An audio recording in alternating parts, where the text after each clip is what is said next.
Oh, there I am. There I am. Say good morning to everybody. I got the Green Valley envelopes going around, so if you got a little extra cash with you, you can put some in and pass it around. Oh, thank you, John, for coming down here.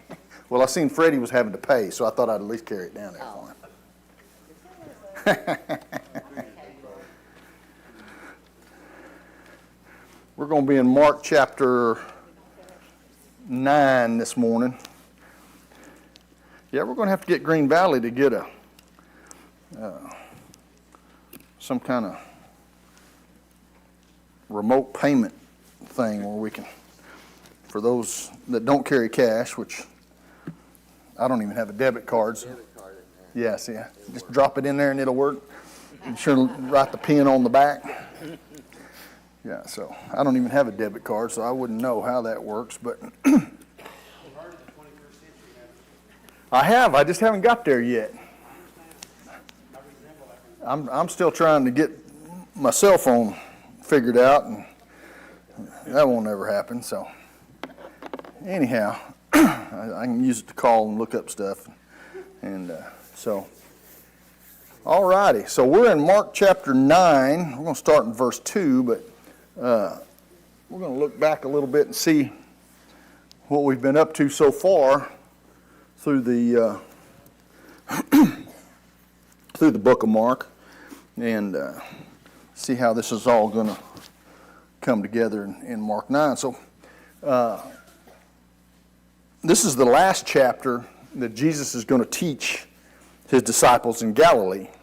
Okay, and all the teachings we've seen they've been going through the countryside and finally ended up in Galilee. And so now they're fixing to go to Jerusalem, and they're going to, it's going to culminate in what Jesus has been teaching the whole time.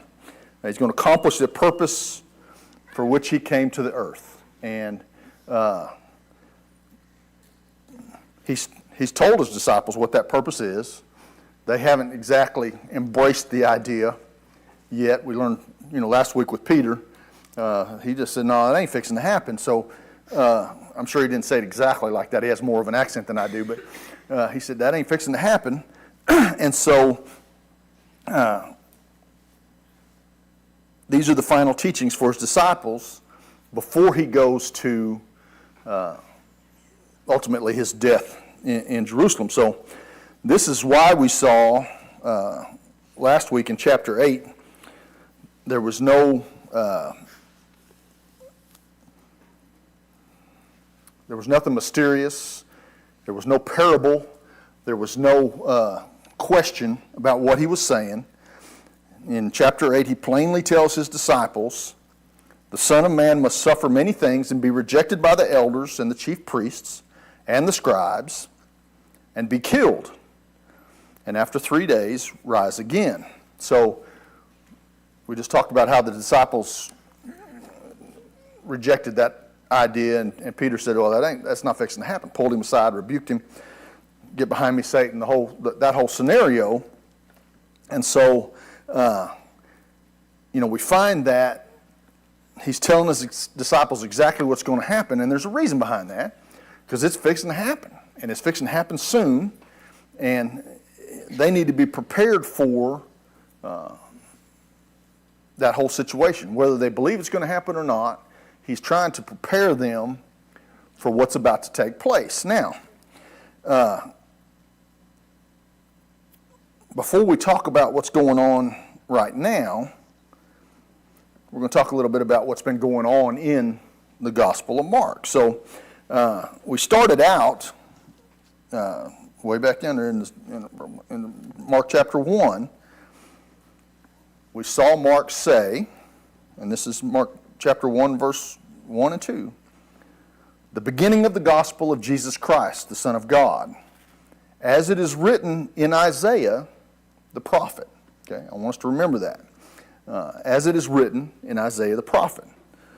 We've seen that the gospel, through the chapter of Mark, has been revealing what Isaiah has prophesied. And it's just It's going. Now, whether they understand it now or not, obviously we get to understand it because we have that hindsight in the the records and everything. So, and Isaiah's prophecy, a lot of times, they picture Jesus, the Christ, as the new Moses. The new Moses that's bringing about the new Exodus. And this new Exodus is for the salvation of the people. And so we've watched that happen through the Gospel of Mark. And so it's important that we keep those kind of things in mind, that it is a fulfillment of prophecy, but we need to know what the prophecy was before we can see that it's fulfilled. We need it explained so we can understand, and that's what's going on here. So as we go into Mark, chapter 9 and verse 2 and following, 2 and 3, about in there. After 6 days, Jesus took with him Peter, James, and John, and led them up a high mountain by themselves. Okay? We know that story. I learned something. Amazing how that happens, ain't it? Every once in a while, I'll learn something, like every week. But, and I had gone over the record of, Moses, the Ten Commandments, the mountain, the all that stuff. I'm familiar with it. I didn't realize some of the details that have an effect on the details of this story, how they coincide, how they line up, and how they are very familiar. So first you ask yourself, why would he say, they went up on the mountain? Why did Jesus just not say Jesus and some of his disciples went up on the mountain? Well, some of is not an accurate number when you look back at the record of Moses, and we're going to talk about that. So it's a direct parallel what happened at Mount Sinai with Moses in Exodus 24. The glory of the Lord covered Mount Sinai for 6 days. Jesus waited 6 days. And on the seventh day, God called out to Moses.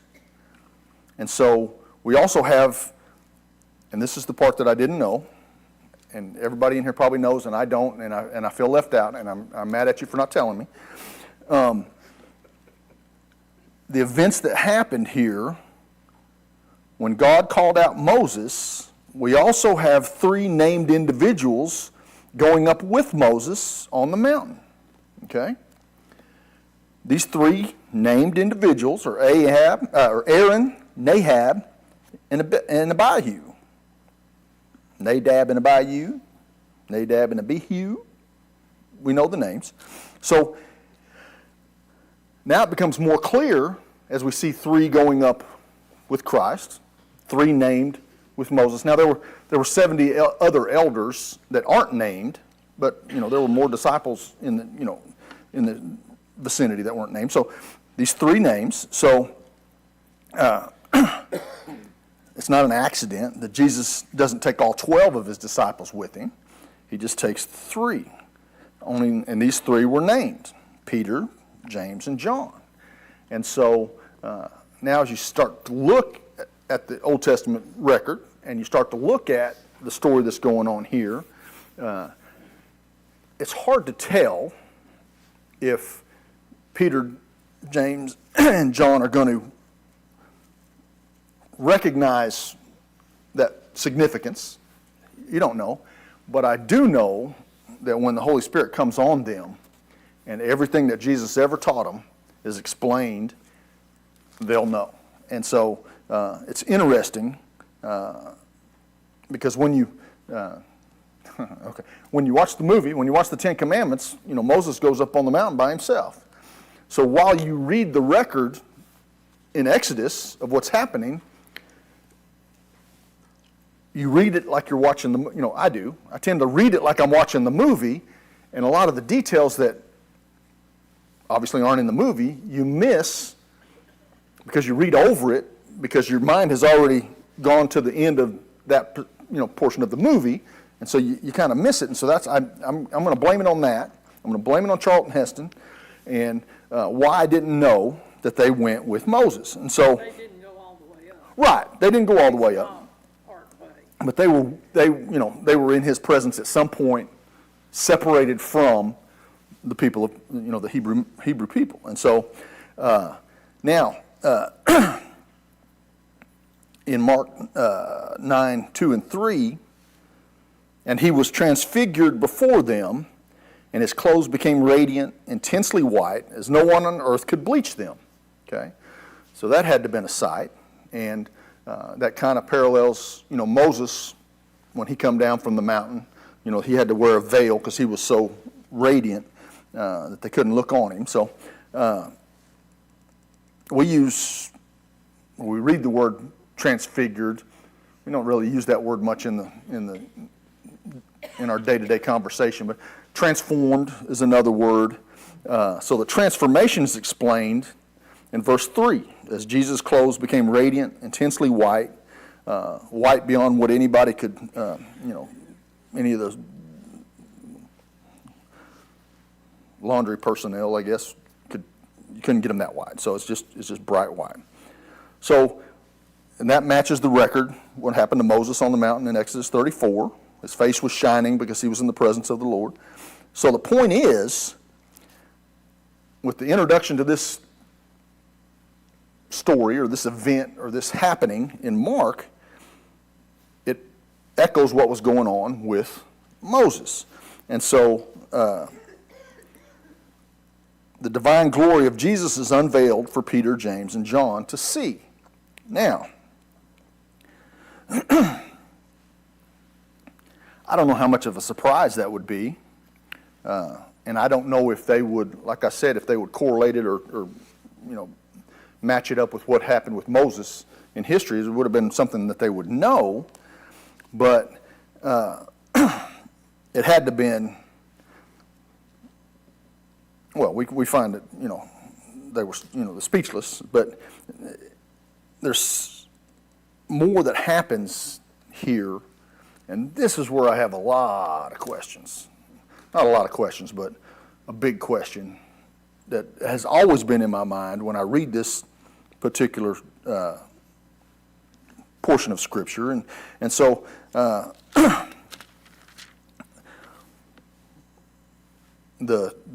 glory of Jesus that shows and is revealed, and then in verse 4 we see that Moses and Elijah appear and begin talking with Jesus. Okay, I want to stop right there, and I want to know if anybody in here knows, how do these guys know that's Moses and Elijah? Yeah. Yeah, because there's, if you think about it, there's no way that they could know what Moses and Elijah looked like. There's no way. Was it revealed to them who these were? It would have to, because there's, how long had it been from the point here, from the last time Moses was seen or the last time Elijah was seen? They don't have any photographic evidence. They don't have any, they didn't carve their face out on a piece of rock somewhere and everybody gets to look at it. And this is what Moses looked like or whatever. It's very interesting to me. They weren't introduced. Jesus didn't say, this is Elijah and Moses. He didn't mention their names while he was there. So it's amazing to me. And it would have had to have been amazing to them, the recognition. They recognize who Moses and Elijah are. Now you got to understand that Moses and Elijah are heroes. They're the top of the heap heroes of the Hebrew nation. I mean, these are the guys that their nation is built on. It's amazing. Anyhow, so I always get stuck there because my mind starts whirling. How do they know? How do they know? And then I want to know what they looked like and how it was obvious to them what it looked like. That's got absolutely nothing to do with the reason they were there. It's got absolutely nothing to do with what the Scriptures has to say about that scenario. Just the fact that they were recognized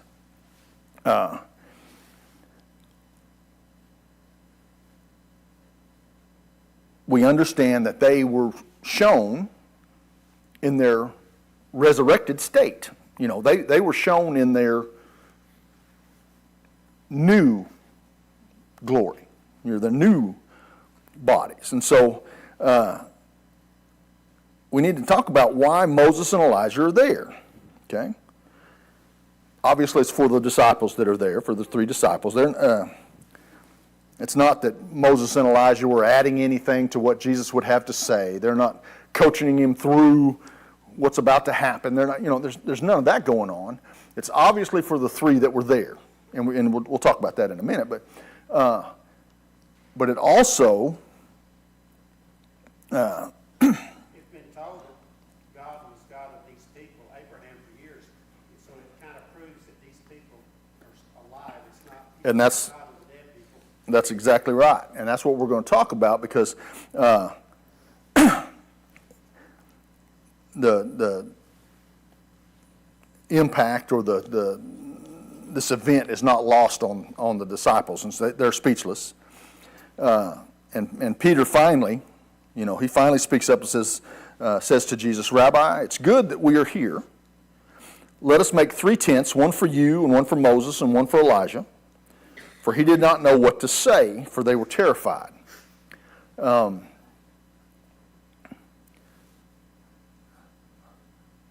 that's it. That's it for Moses and Elijah. They're done. They just, go ahead. I want to know what they were talking about. Absolutely. That would have been more, obviously it's irrelevant information. And obviously, at one day, we'll be able to know. We'll know that. Even any kind of conjecture at all, who knows? Who knows? What were they talking about? So now, huge impression on the disciples. But we have to ask ourselves, why Moses and Elijah? Why? Well, we know they're heroes of their culture and their history, but both Moses and Elijah witnessed the glory of God on a mountain. Both were faithful servants who suffered because of their obedience. Both were rejected by the people. Both were vindicated by God. And both are the only ones who worked miracles through their hands. And so, and even bigger than that, Moses and Elijah are referred to in the end of times. Yes. Look at Luke 9:29. Do I have to? 30. Luke 9:30. It says what they were doing.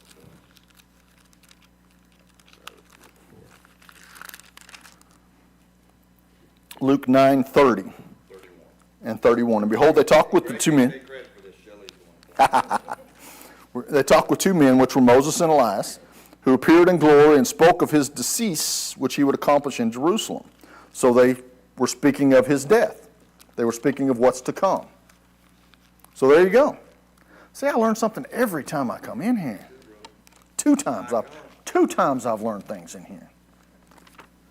If I would read more, I would know more, wouldn't I? Go ahead, Mike. Moses was the great, the lawgiver, and Elijah was the great prophet. And we're going to talk about that. Quit skipping ahead.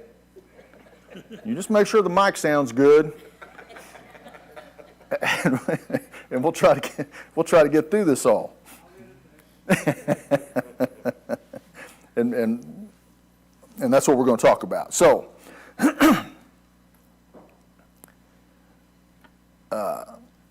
so they were part of the salvation of the people context and salvation history when Christ came. So this is what was said regarding Moses and Elijah in Malachi 4. Remember the law of my servant Moses, the statutes and rules that I commanded him at Horeb for all of Israel. Behold, I will send you Elijah, the prophet, before the great and awesome day of the Lord comes. And he will turn the hearts of fathers to their children, and the hearts of children to their fathers, lest I come and strike the land with a decree of utter destruction. And that's in Malachi 4. So one of the final prophecies before the arrival of Christ spoke of the coming of Elijah, who would restore the hearts of the people. And then we also need to look at what was said regarding Moses. And so in Deuteronomy, the Lord your God will raise up for you a prophet like me from among you, from your brothers. It is to him you shall listen. Just as you desired of the Lord your God at Horeb on the day of the assembly, when you said, let me not hear again the voice of the Lord my God, or see this great fire any more, lest I die. And the Lord said to me, they are right in what they have spoken. I will raise up for them a prophet like you from among their brothers. And I will put my words in his mouth, and he shall speak to them all that I commanded him. And whoever will not listen to my words, that he shall speak in my name, I myself will require it of him. And so the coming of the prophet like Moses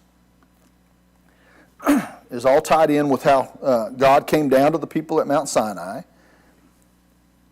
And it also fits into kind of what happens here on the mountain. If we look at verse 7, and a cloud overshadowed them. This is Jesus in the 3.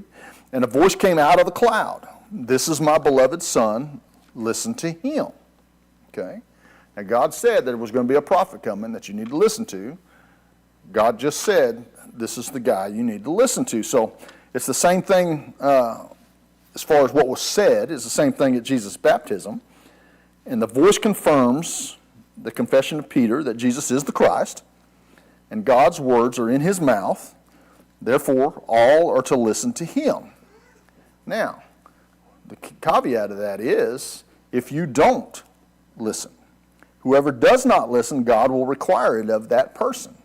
So, everything about the prophet to come like Moses is applied to Jesus, and the Lord in the cloud is, confirms that, So, because the cloud overshadowing him is the same thing that happened on Mount Sinai. And God appeared in the overshadowing cloud, and that was in Exodus. And the cloud was overshadowed in Exodus and 1 Kings. And when the cloud filled the tabernacle and the temple with the glory of God, there was a cloud. The cloud is a picture of the presence of God, and we find that throughout the Old Testament. So it's not lost on Peter, James, and John what's going on. They know who they see, and through the cloud they know who they hear, and so it has to just be Well, and because of what they said, they had a hard time believing that he was going to be sacrificed. oh, absolutely, yeah. So they were talking about it. And they continue to talk about it. Set, Yeah. for them, It's that this was going to happen. this is what's going to happen. That's exactly right. And so as we look at that, there was fear of the people, obviously, when the voice spoke from the cloud in Exodus. And so here are Moses and Elijah. They're not dead, but they're alive and glorified after what they've suffered and the work that they've done. And so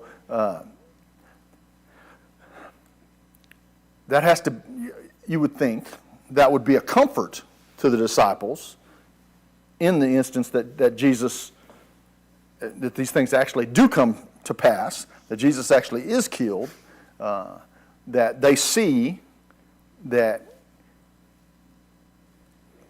Moses is in glory, Elijah is in glory, so they would have to recognize that Jesus will be in glory. And, their fears would be dispelled a little bit.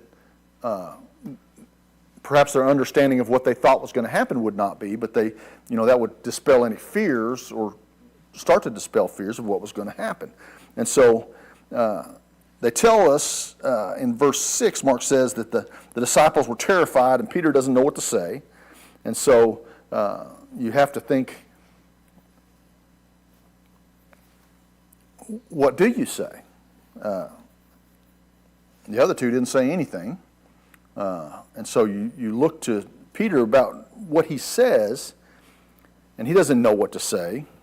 And we found ourselves in that, I'm sure we've, obviously, I haven't found myself in that position very often because I talk a lot, but there have to be points in your life when you remember that the awe of what you see either completely takes your breath away, or you don't have words to describe what it is that you have seen.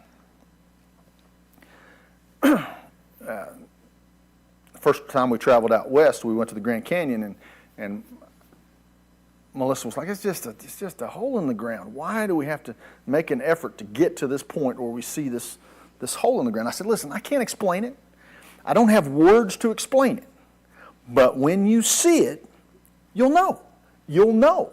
And sure enough, we get to the rim of the canyon, and it's just, there's nothing you can say. It's just takes your breath away. And so you kind of have to think that this is where these disciples are, but in a much more aggressive mode than that. They're seeing things that nobody's ever seen. They're seeing things that they've never seen. They have to garner or understand the importance of where they are and what they're doing. And along with that, why were they separated out from the others?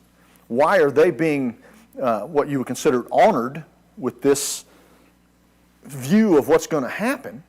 Why would, all of those things, you've got this tornado of stuff going on, and you just don't know. And so you say something, and so Peter says, hey, we can, we build you some tents or whatever, and for honor or for, and that's kind of what you think. You think, you're going to honor Elijah and Moses and Jesus with these tents, tabernacles. But interesting point of view from one of the guys I read was, maybe that was to prolong their experience. If they had them a place to, to be comfortable, maybe they'd stay longer and they could absorb more of what's going on, And so, so either for honor or for prolonging their time together, they're building these, and then it happens. No more details, no more anything. The scene just ends in verse 8. It's just done. Go ahead. Do you think they were putting them all on the same level? Jesus and Moses? Because they were going to make 3 tents. I'm going to say yes. Now, I don't have an explanation for that. I think that they had the idea that they had to honor these 3. And so I think that's when the scene ends. Okay? Because So then the Lord took the others, God took the others away. right.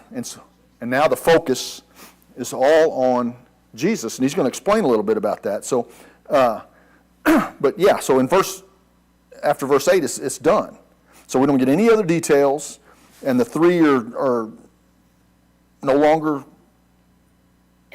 in the presence of Moses and Elijah and Jesus. It's just Jesus. And so he's the person that they have to listen to. Okay? And so that's a huge deal too, because they've always listened to Moses. They've always been taught of Elijah. And now those are done away with, and they need to focus on what Jesus has to say. Go ahead.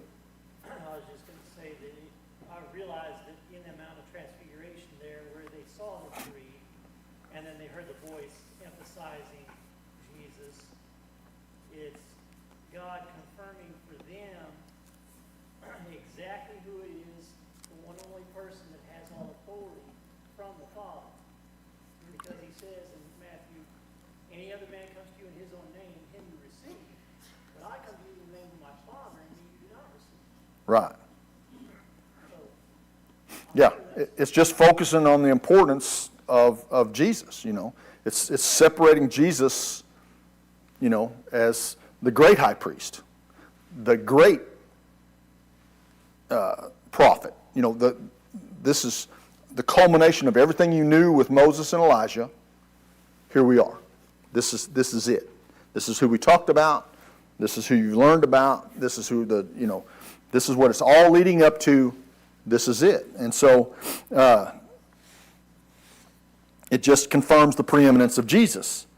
But then we read that Jesus tells Peter, James, and John not to talk about anything they've seen. Okay? They've just seen the greatest scene in their history, and they're told not to talk about it. Okay? That's a tough one. That's a tough pill to swallow right there. Okay? So, but he tells them not to speak about what they'd seen until after the Son of Man is risen. And so this is just another point confirming that what Jesus has said was true. He is going to die, but he is going to rise. He will be risen. And so there's nothing in the text to explain to us the significance of the transfiguration, the transformation of Jesus. But at that moment, then it kind of fills in the details as we continue to go on down. So, and you also see that they didn't fully comprehend that because it happened before he went to the cross, and Peter still denied it. still having trouble with it. Still having trouble with it. So now the disciples are questioning with each other what this rising of the dead might mean. So they're still trying to soak up everything that they just seen and heard, and they're trying to work through it. So they ask the question about the last days, the times of the arrival of the Messiah. And they ask, why do the scribes say that first Elijah must come? And they're trying to understand more about, obviously what has just happened. So they ask the question so they can try to put these pieces together. They still want to know, And it's interesting that they know they don't know, and so they need to know, and so they're asking. And so Jesus tells them, in verse 12, that Elijah does come first with the purpose of restoring all things. But now Jesus wants his disciples to think about something. How is it written of the Son of Man that he should suffer many things and be treated with contempt? Think about what Jesus is making the disciples think about. So if Elijah's role is to restore everything, how can the Scripture predict the suffering of the Christ? Okay? So now they're having to separate what they think they know from what they have seen, what Jesus has been teaching, and they're trying to put all these puzzle pieces together. So they're trying to figure out, how can Jesus say he's going to suffer, be rejected, and killed, and raised from the dead in 3 days, and after this transformation on the mountain tells Peter, James, and John, don't talk about it until after he had risen from the dead, which implies, that Jesus is going to be killed. How can Elijah come first and restore all things, and also have the Son of Man suffer many things and be treated with contempt? So we talked about that answer from the beginning of this, in the beginning of Mark. The restoration of all things would be accomplished through Christ's suffering and death. And so verse 13 says, but I tell you, Elijah has come, and they did to him whatever they pleased, and as it was written of him. So Elijah did come. The people did whatever they wanted with him, and this is a reference to John the Baptist and Herod and Herodias and all that happened with John the Baptist. So it is written of him. So where do the Scriptures say Elijah's going to suffer and be mistreated? It doesn't. But we do see what happened at the end of Elijah's life. King Ahab and Queen Jezebel caused Elijah to suffer as he proclaimed the message of God. So Herod and Herodias have fulfilled that role. So the pattern that we see in the life of Elijah is the same type that would be repeated again with John the Baptist. So just as the pattern of the Mount Sinai has been repeated here with Jesus on the mountain. So Jesus' point is that the restoration has already come through the suffering of John the Baptist. It happened to the prophets, it happened to John the Baptizer, and it's going to happen to Jesus. Okay? And this is the trail of events that's going on. So why is that important?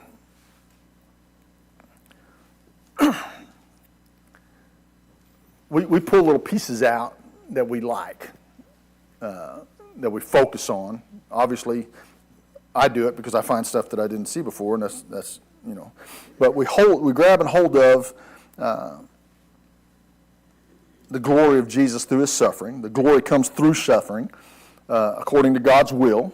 And Isaiah 53 talks about it. The glory of Elijah was through his suffering. He endured the suffering and he restored all things. So the message is not just about Jesus, but about what's going to happen to those that follow him, his disciples. With authentic discipleship, the bearing of the cross. Pick up your cross. And so disciples suffer to follow Jesus, but they'll be rewarded and glorified in the final day. And these three got to see that during the Transfiguration. They got to see that Moses, who suffered, that Elijah, who suffered because of God, because of their position in the spreading of God's knowledge, they suffered, and yet they were glorified. And so, glory appears after humiliation. Suffering is not compatible with glory. The path to glory is the suffering. So how can discipleship require carrying a cross? How can the Lord of glory need to carry a cross? The cross is a stumbling block and foolishness to people. The scriptures tell us that. But suffering for the Lord is the path to glory. We look at Elijah. We look at Moses. And we get to see Jesus. And we get to see the culmination of their lives and what happens. The glory of Moses, the glory of Elijah, and the glory of Jesus is the end. We know what's coming. We know the reward is there for the suffering. So the message is deny yourself, take up your cross, and follow him. It's Jesus' message. And Moses said that a prophet like him would rise up and his voice must be listened to. God talked during the cloud, listened to him. And this was the point that Peter understood. If we look in 2 Peter, we find that after Christ was risen, we didn't follow cleverly devised myths when we made known to you the power and coming of our Lord Jesus Christ, but we were eyewitnesses of his majesty. For when he received honor and glory from God the Father, and the voice was borne to him by this majestic glory, "This is my beloved Son, with whom I am well pleased," we ourselves heard this very voice borne from heaven. For we were with him on the holy mountain, and we have the prophetic word more fully confirmed, to which you will do well to pay attention, as to a lamp shining in a dark place. But the day dawns, and the morning star rises in your heart. And so that was the big message. We would do well to pay attention to what Jesus says. So what was his message? Suffering is not compatible with glory. Suffering is the path to glory. Okay? Suffering is the path to God's glory. The only glory we need. So, deny yourself, take up your cross, and follow Jesus. That's the path to glory. You know, Moses followed God, Elijah followed God, we follow Jesus, and that's how we have the confidence to know that we too someday, through our path of, I would argue, very little suffering, but through our path of suffering, we will be glorified in the end time. And so Jesus is just gone through this scenario to build a confidence in these three disciples that they can share with, obviously, when in 2 Peter, followers of Christ, that there is glory at the end. It's not a waste of your time. It's not a myth. It's not a story. It's the truth of what's coming, and that path to what's coming is clear, and there's only one path. And so as we finish up with this section, you know, the experience that the disciples had,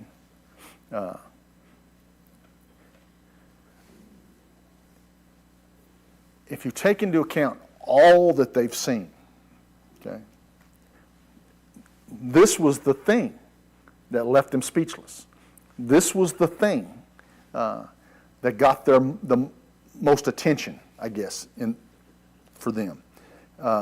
And so there comes that point in all of our lives, I guess, when we have that experience, when we see the glory of Christ, and we decide that's what we want for ourselves, and we know the path to take to get there, all the other stuff brings us to that moment. So anyhow, that's all I have this morning. We'll start in chapter 9, verse, I don't know, 14, 15, right around in there somewhere, next week. So, Lord willing. Thank you for your time. Thank you for your comments. Thank you for your encouragement. Thanks for being here.